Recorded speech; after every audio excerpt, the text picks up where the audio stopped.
Good morning, parents, and welcome to today's lesson, the lesson of the man born blind. This has to do with Scrutiny, the second Scrutiny Mass for the children, which we were all in attendance today. It was another beautiful exercise of faith, and we come forward in front of the church as we're getting ever so closer to coming into full communion with the Catholic Church. Today, of course, a day of pink, Laetare Sunday. We discussed this with the children, let them know that this is halfway between the beginning of Lent and Easter. Traditionally, this is a day of rejoicing, hence the joyful color of pink, where we can actually enjoy a little bit of the sacrifices that we made. I already had my delight this morning before coming here, and you can do that today. So what is the lesson that we're supposed to pull out of the Scrutiny Mass today, the man born blind? The man born blind is actually a story that talks about conversion. It's their story, the story of the catechumenate. What happens? Jesus sees the man. That has already occurred. Jesus has been calling these children, your families, to come to him. And we've responded. When Jesus saw the man born blind, he did something very weird.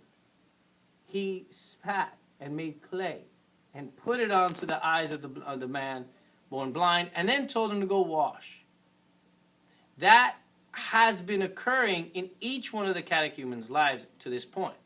From getting up in the morning to do their prayers, evening prayers, prayers before meals, doing these types of exercises, the missions, the changing of desires, all these acts of goodness. This is all actually a little weird, never having done it before. But that blind man responded through the weirdness, did what he was told, and then he was given the gift of sight. These children, up to this point, many of them have already experienced a different view of things. They can see things a little more clear. They got a better conscience of what is right, what is wrong. All this is occurring. But mostly, what could the blind man see? He can see who Jesus is. Many of the children now can see a little clearer who Jesus is. They see him in the day-to-day lives. They see in him. And this is all an experience that we're all walking through together. What happened when the blind man started to see? His neighbors, his people around him, were shocked. They didn't know what to make of it. That has occurred here too in this class. These changes in some of the children, some family members, some friends, some classmates, something's different. This is weird. We don't understand what's going on. But the story continues. Eventually, the Pharisees make their appearance onto the story. And they represent the world, or the authority figures, or the ones who say they know. And what happens when they see this blind man? They begin to rationalize. Right? They begin to excuse away, and accuse, and try to question the blind man who's now can see. They even go out to defame Jesus himself. It is true that as a catechumen coming into the Catholic faith, something like this sometimes occurs. Our family members, those people we trust, our friends, authority figures will question what we're doing, tell us and try to shake us out of what's happening, and even accuse that Catholic Church again or Jesus himself. Very common. But the story doesn't end there. Once the world has passed its judgment and says, catechumenate, get out of here, you don't know what you're doing, what did Jesus do to the blind man?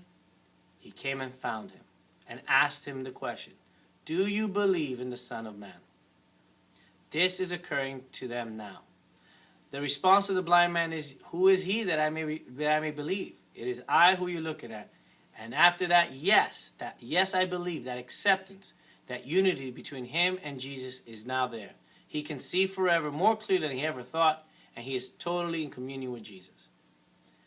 When these children receive their sacraments, that is their yes to Jesus. That is their yes that comes at the end of this journey.